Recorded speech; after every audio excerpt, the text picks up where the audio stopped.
Pernah kepikiran nggak sih gimana proses kebentuknya gambar X-ray kayak gini? Apa kayak mesin fotokopi gitu, jadinya warnanya jadi hitam putih? Atau pernah lihat nggak sih gambar kayak gini yang bentuk gelombang-gelombang gitu, kayak struktur permukaan tanah atau laut? Nah, kalau belum pernah, mari kita bahas satu persatu. Yang keduanya berkaitan erat dengan medical imaging. Gimana sih?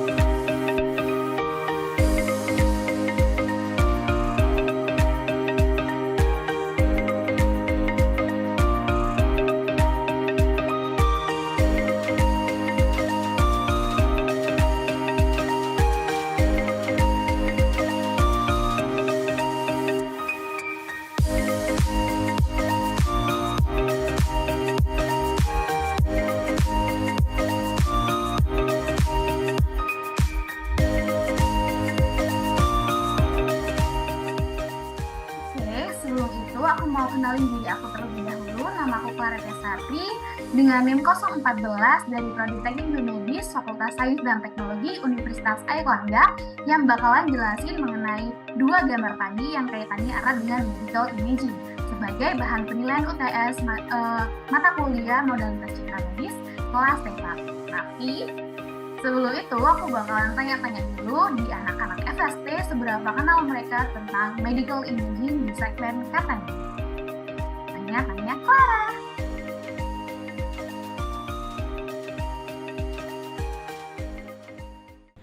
Boleh kenalan dulu? Boleh. Namanya siapa dan prodi mana? Aku Ella dari Prodi TB.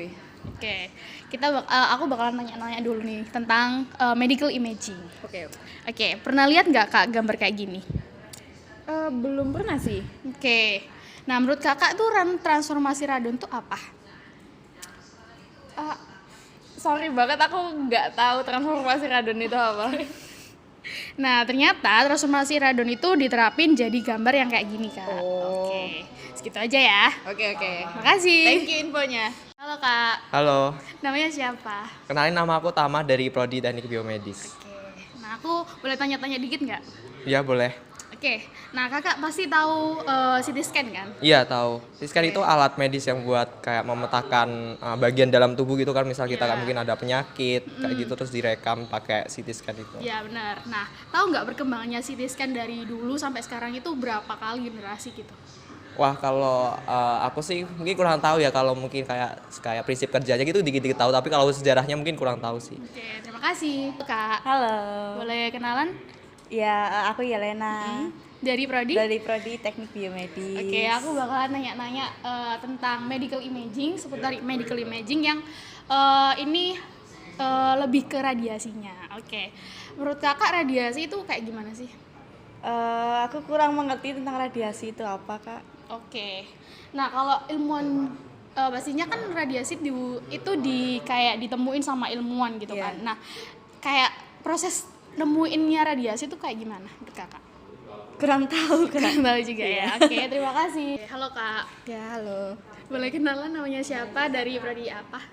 Namaku Fania dari Prodi Fisika Angkatan 2020. Oke, aku boleh tanya-tanya dikit nggak?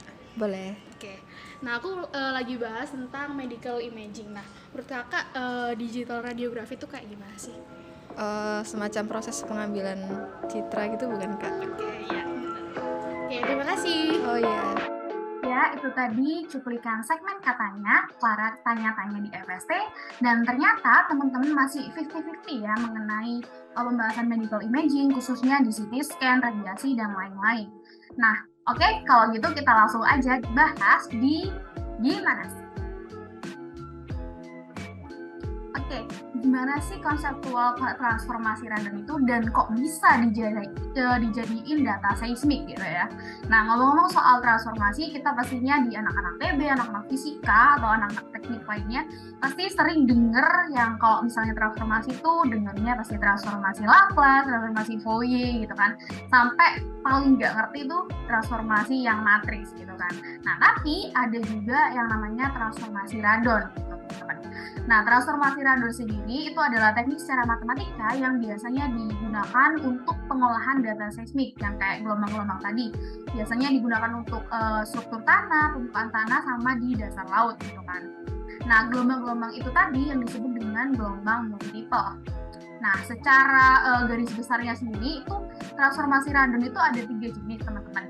Jadi transformasi radon ini sebenarnya digunain buat menekan multiple yang gelombang-gelombang tadi yang terjadi akibat adanya gangguan koheren yang muncul karena gelombang seismik yang mengalami refleksi berulang. Nah, adanya refleksi yang berulang-berulang ini akan menyebabkan terperangkapnya gelombang seismik di laut atau di batuan sebelum diterima oleh penerima atau receiver. Nah, jadi prinsip dasarnya tuh sama kayak filtering noise di pengolahan sinyal bagi suatu instrumentasi medis, di mana transformasi radon ini digunakan untuk menekan noise-nya atau gelombang multiple-nya yang bertipe parabolik.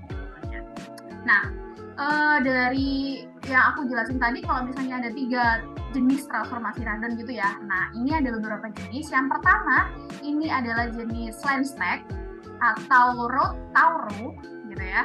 Dan yang kedua ada transformasi hiperbolik, lalu yang 3 ada radon transform. Nah, transformasi radon sendiri dibuat pertama kali oleh Johann Radon pada tahun 1970, yang ada di sini nih gambarnya. Dan kemudian pada tahun 1983 dilanjutkan oleh Deans untuk mendiskusikan hasil dari penelitian Johann Radon ini secara matematis, karena dia pintar hitungan jadinya dijadiin matematis gitu kan ya. Nah, dari situ kemudian pada tahun 1984 ada lanjutan penelitian tentang radon juga oleh ilmuwan yang bernama Durrani sama Bisset. Jadi ada 2 orang gitu ya. Nah, dari tujuan penelitian ini dia mau menguji sifat dasar dari radon transform. Nah, gitu ya. Jadi tadinya ada radon, Johann Radon, ada Deans, kemudian ada Durrani dan Bisset. Lalu ada 2 ilmuwan lagi yang melanjutkan penelitiannya gitu kan. Ada Tarson sama Claerbout yang menggunakan transformasi radon ini buat jadiin tools buat analisis velocity gitu kan. Dan terakhir ada ilmuwan yang bernama Hampson, itu dia menggunakan radon parabolik tadi yang tadi aku jelasin tadi, digunakan untuk mengatenuasi multiple gitu ya. Nah, teknik ini masih digunakan sampai sekarang, digunakan untuk mengatenuasi multiple. Nah, terus gimana sih prinsip transformasi radon itu? Nah, oke, kita jelasin satu-satu ya, sabar. Nah, prinsip transformasi radon sendiri adalah mengubah domain waktu dan jarak atau TX, di mana T-nya itu adalah waktu dan X-nya adalah jarak, menjadi domain Tauro yang aku jelasin tadi. Jadi salah satu jenis dari transformasi radon atau intercept time parameter. Jadi sinar yang telah yang dikenai oleh koreksi NM. Nah, koreksi NMO sendiri sekilas ya, kita mau jelasin sekilas tentang koreksi NMO. Jadi koreksi NMO sendiri ini merupakan teknik yang dilakukan untuk menghilangkan efek jarak offside yang berbeda-beda dari tiap penerima atau receiver. Nah, semakin jauh dari jarak offset dari suatu penerima, maka semakin besar waktu yang diperlukan untuk merambat dari shot point sampai ke penerima. Jadi kalau misalnya jaraknya semakin jauh, berarti kan kita butuh waktu yang semakin lama gitu kan ya. Nah, itu kayak gitu. Nah, sehingga karena waktu yang dibutuhkan lebih lama, efeknya adalah reflektor yang tertekan seolah-olah terbentuk hiperbolik.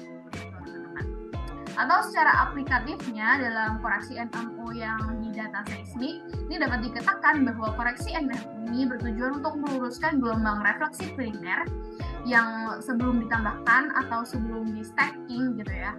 Nah, gelombang multiple ini akan merambat dengan kecepatan yang lebih rendah dibandingkan dengan gelombang primernya, sehingga koreksi NMO akan semakin lebih besar. Nah, dengan NMO gelombang primer berarti bahwa gelombang multiple masih belum menunjukkan kurva yang lurus, sehingga akan teratenuasi pada proses CDP stacking gitu ya. Nah, setelah koreksi NMO dilakukan terhadap seluruh CDP, maka data akan ditambahkan sehingga diperoleh penampang data seismic stacking.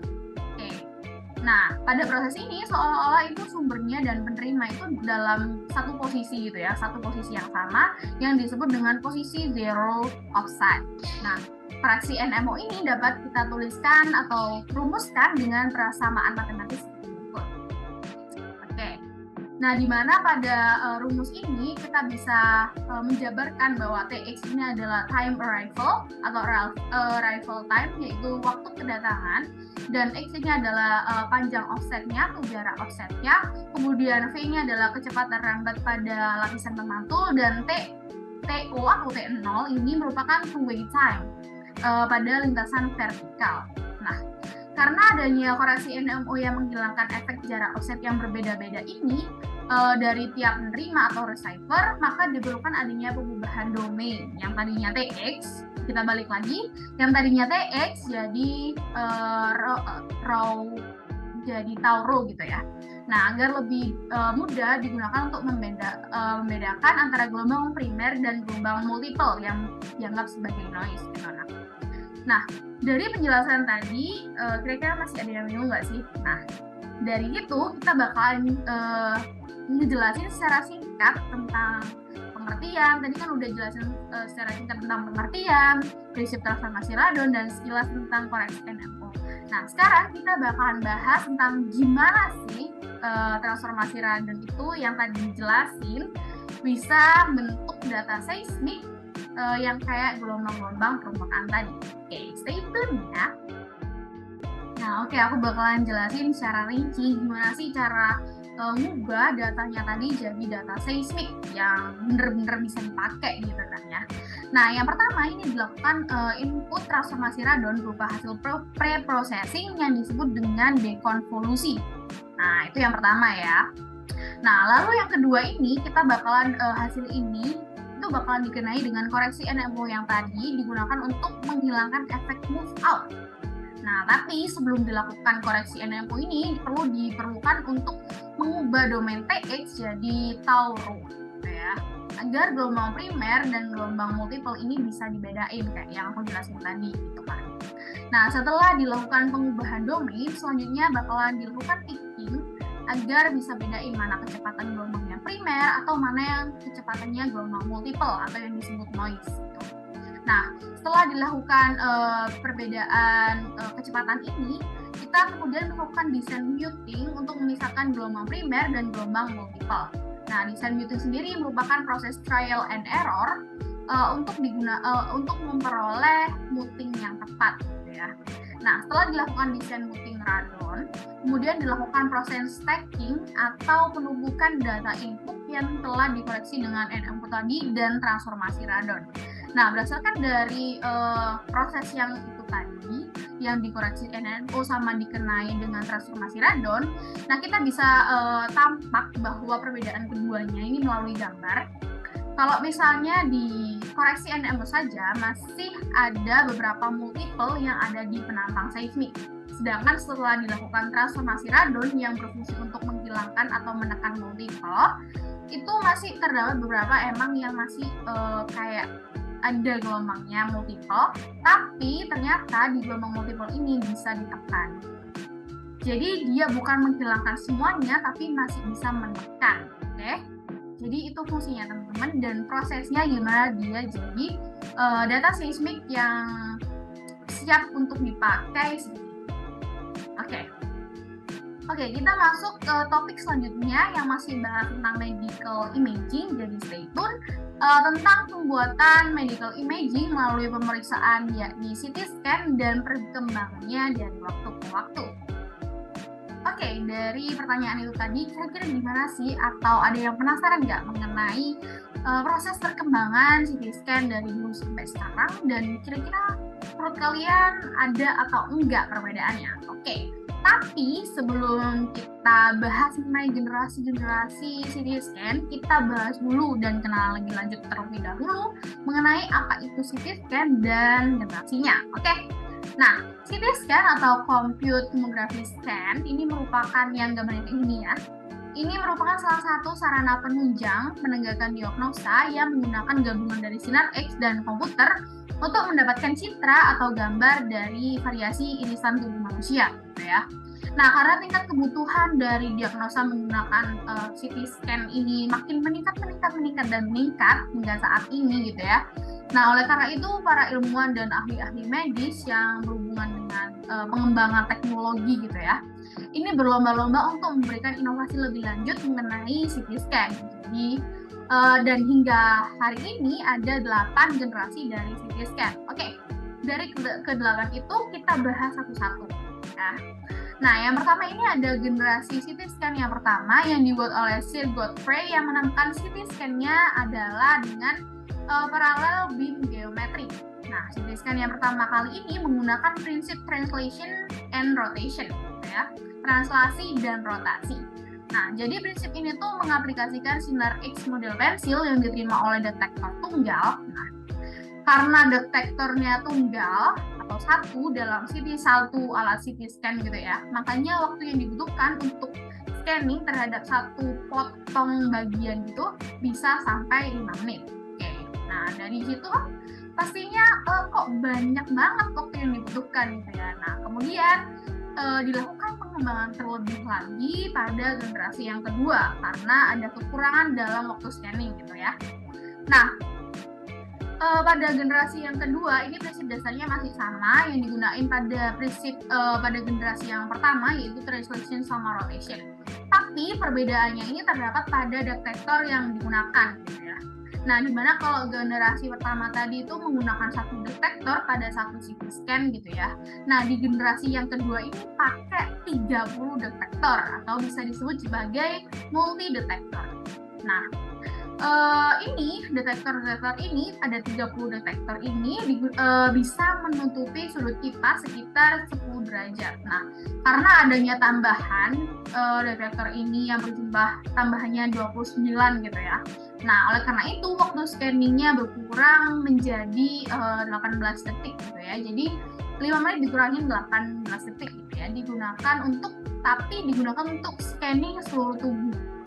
Jadi yang tadinya cuma satu bagian aja, tapi ini udah scanning seluruh tubuh yang berkurang 18 detik dari waktu 5 menit.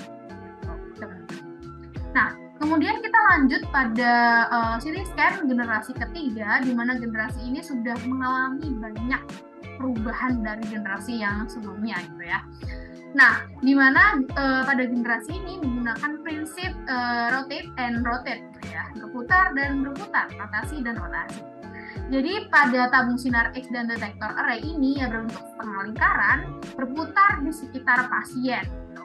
Nah, karena adanya perputaran ini, sudut kipas detektor yang digunakan pada pasien akan menjadi cukup lebar atau gede gitu. Akhirnya bisa scanning seluruh tubuh pasien dengan cepat hanya sekitar 1 detik. Nah, untuk memperoleh data proyeksi dengan satu gambar. Jadi satu gambarnya itu 1 detik. Nah, bayangin itu berapa banyak inovasi yang dibutuhkan. Oke, kita lanjut ke generasi yang keempat, di mana ini adalah CT scan perkembangan dari generasi yang sebelumnya yaitu generasi ketiga.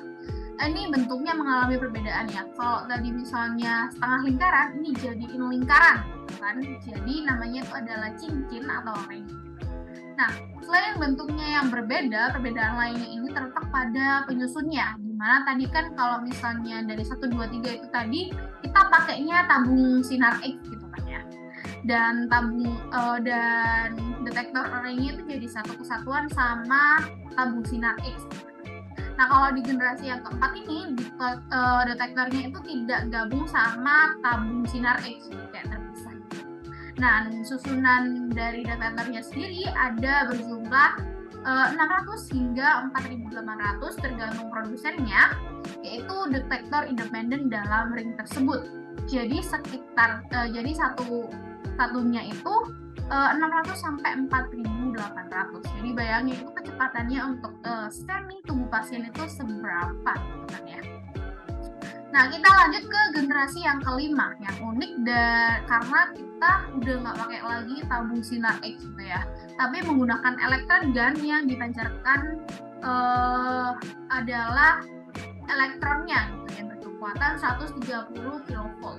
Nah, pancaran elektron ini bakalan dikenain ke tungsten untuk menghasilkan energi sinar X. Jadi dan sinar X yang barusan ini keluar melewati objek kolimator ini yang bentuknya adalah jadi pancaran fan beam gitu ya, fan beam gitu ya.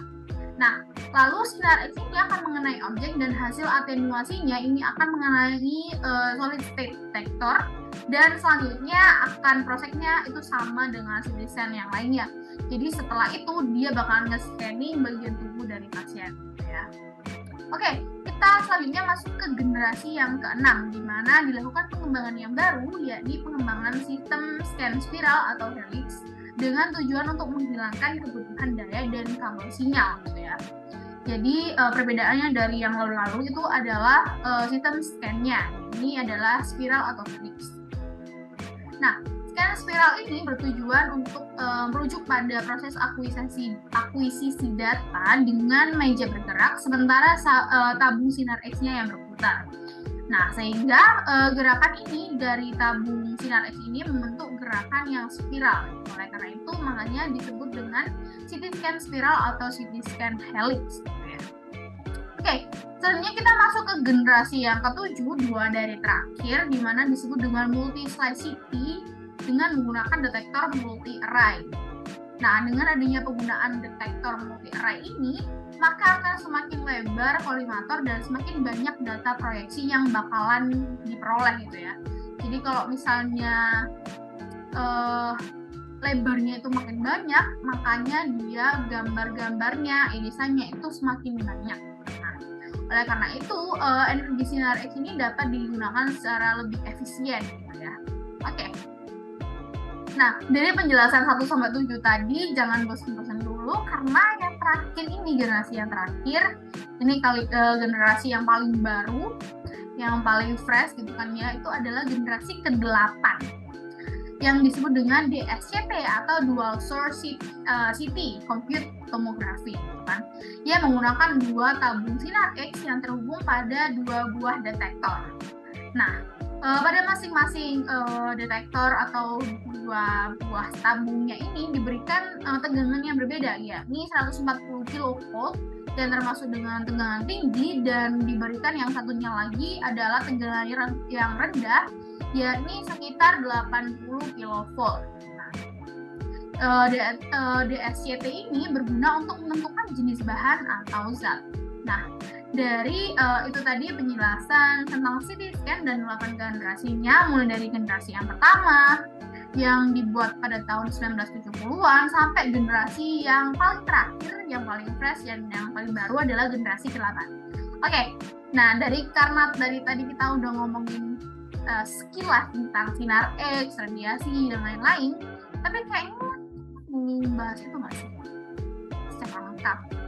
Nah, oleh karena itu kita bakalan bahas secara lebih lanjut gimana sih proses radiasi itu bisa nembus kulit, bahkan bisa nampilin tulang-tulang kita yang ada di dalam tubuh. Nah, oke, penasaran? Kita lanjut ke soal berikutnya. Nah, sebelum penasaran gimana caranya si radiasi bisa nembus tubuh manusia, kita kenalan dulu tentang apa itu radiasi. Nah, radiasi adalah pemancaran energi dalam bentuk gelombang atau partikel yang dipancarkan oleh sumber radiasi atau zat radioaktif. Nah, jika tubuh manusia terkena radiasi, maka akan terjadi interaksi, yakni ionisasi, eksitasi, dan lain-lain antara atom penyusun tubuh dengan radiasi. Nah, sehingga sebagian atau seluruh energi radiasi ini bakalan diserap oleh tubuh. Nah, sedangkan kalau misalnya kalau misalnya radiasi melewati suatu materi gitu kan ya. Nah, jika radiasi mengenai atau melewati suatu materi, maka sebagian radiasi ini bakalan nembus materi dan sebagian lagi bakalan terhambur. Sedangkan sisanya ini bakalan berinteraksi dengan atom atau molekul penyusun materi sehingga terjadi proses ionisasi dan eksitasi. Nah, dalam radiografi diagnostik sendiri, perangkat sinar X ini merupakan sumber radiasi dan memancarkan sinar X yang diserap oleh pasien. Nah, radiasi ini dapat dibagi menjadi dua kelompok, yakni radiasi pion dan non-pion, yang sepertinya kita sudah pernah tahu gitu ya. Nah, Radiasi pengion ini merupakan radiasi yang dapat mengionisasi atom-atom materi yang dilaluinya dan secara garis besar kita dapat bagi radiasi pengion ini menjadi dua, yakni radiasi elektromagnetik sama radiasi partikel. Nah, sedangkan kalau misalnya kita berbicara tentang radiasi non pengion sendiri merupakan radiasi yang tidak dapat mengionisasi materi gitu ya. Yang dilaluinya, misalnya kayak cahaya tampak, inframerah, gelombang radio, dan sebagainya. Nah, interaksi sinar X dengan materi bila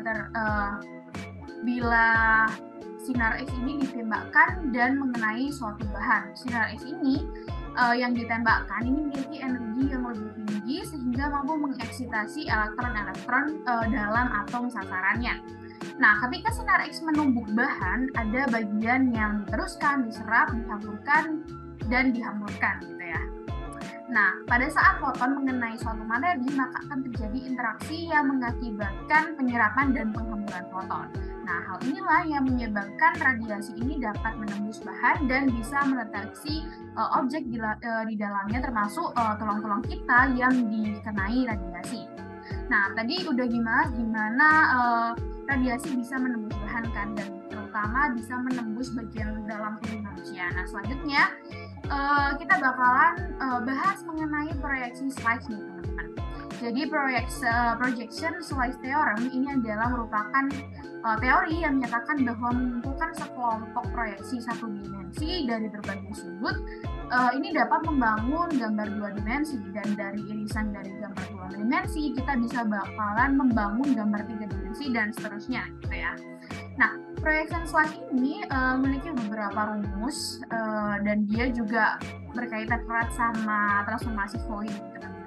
Jadi rumus ini digunakan untuk membuktikan bahwa irisan FUO ini sepanjang di sumbu U ini merupakan transformasi Fourier satu dimensi dari proyeksi sumbu dengan menggunakan transformasi Fourier dua dimensi gitu. Nah, karena tadi kita ngomongin kalau misalnya irisan dua dimensi ini bisa jadi tiga dimensi, nah ini digunakan untuk membuat gimana gambar ini menjadi tiga dimensi gitu. Nah, kemudian rumus ini tadi dimasukkan nilai V-nya sama dengan 0 sehingga didapatkan rumus seperti ini. Nah, setelah itu akan menjadi rumus yang seperti ini yang menandakan bahwa proyeksi ini dapat dilakukan secara dua arah. Nah, kemudian bisa dirampung menjadi rumus seperti berikut, dan rumus yang tadi yang telah dirampung ini dapat dikembangkan lagi oleh Deans yang penemu transformasi mengembangkan transformasi radon tadi menjadi rumus yang seperti berikut. Nah, kira-kira gitu sekilas itu tentang radiasi dan proyeksi slice, dan kita dari teman-teman TB ini pastinya nggak afdol kalau misalnya berhenti di bahasan radiasi. Nah, jadi kita bahas masih mengenai medical imaging, yang selanjutnya adalah digital radiografi. Oke, kita masuk ke pembahasan digital radiografi. Nah, kira-kira bener nggak ya kalau misalnya digital radiografi itu seperti yang diomongin Fania tadi, kalau misalnya dia itu teknik pengambilan citra. Nah, yuk kita simak penjelasan yang berikut ini.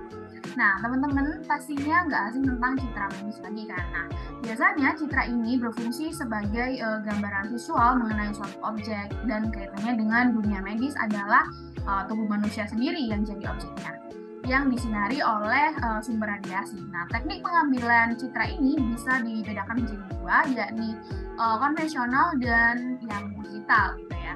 Nah, salah satu teknik pengambilan citra medis yang termasuk dalam digital adalah digital radiografi. Nah, digital radiografi itu apa? Nah, digital radiografi ini merupakan suatu bentuk pencitraan sinar X yang tidak memerlukan proses kimiawi, contohnya adalah film.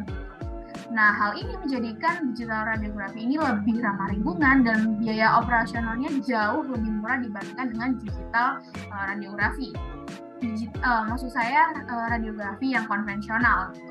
Nah, digital radiografi ini menggunakan teknologi yang dikembangkan oleh militer dan kemudian menggunakan TFT atau Thin Film Transistor Array. Nah, CCD atau Charge Coupled Device dan TFT ini kemudian dikembangkan secara paralel gitu ya. Nah, digital radiografi ini tidak membutuhkan kaset seperti yang di radiografi konvensional, dan image acquisition device-nya itu dibuat dalam meja atau dinding dan dijadikan sebagai portable device. Nah, dua image acquisition method ini ada direct capture sama indirect capture. Nah, indirect capture ini mirip sama konvensional radiografi, dan sedangkan untuk yang direct capture ini energi X-ray-nya dideteksi dengan menggunakan fotokonduktor yang bisa dikonversi langsung menjadi digital electrical signal gitu ya. Nah, secara konseptual pengertian sama perbedaannya tadi itu kan kita udah bahas. Nah, sekarang gimana sih proses digital radiografi itu bisa ngasilin citra medis dan ditampilin ke layar monitor gitu ya. Nah, secara sederhana proses pembentukan dari citra dengan teknik digital radiografi itu dimulai saat dengan CR detector atau imaging plate gitu ya. Nah, CR detector atau imaging plate ini bakalan nangkep dan konversi sinar X dari data pasien yang berupa sinyal analog yang kemudian dijadiin sinyal digital gitu ya, biar bisa diproses sama komputer. Nah, ini biasanya kita temuin juga kalau misalnya di instrumentasi medis lainnya yang pengeluaran sinyal, dimana kalau misalnya besaran fisis itu merupakan data analog gitu ya. Kalau misalnya kita bakalan mau processing, jadinya harus dijadiin data yang digital gitu ya. Nah, hasil pengolahan dari komputer ini adalah gambar digital yang bakalan ditampilin di monitor dengan kualitas yang lebih baik dibandingkan dengan radiografi konvensional tentunya. Nah, perbedaan digital radiografi dengan konvensional radiografi yang tadi kita udah sempat bahas mengenai beberapa. Nah, ini aku tambahin lagi. Kalau misalnya itu terletak pada basis pemrosesan yang digunakan. Dimana kalau misalnya konvensional ini menggunakan film kan, yang tadi udah aku bahas. Dan untuk pemotretan sama pemrosesan citranya. Kalau misalnya digital radiografi ini menggunakan detektor CR atau imaging plate untuk mendeteksi dan memproses sinyal analog dari sinar X yang ditembakkan pada tubuh pasien. Baik, sekian dulu video gimana sih kali ini yang bahas mengenai medical imaging, mulai dari transformasi radon, CT scan, radiasi, sampai bahkan ada rumus-rumusnya dan digital radiografi yang barusan kita bahas. Mohon maaf kalau misalnya ada salah kata atau pembuatan. Terima kasih sudah menonton. Bye!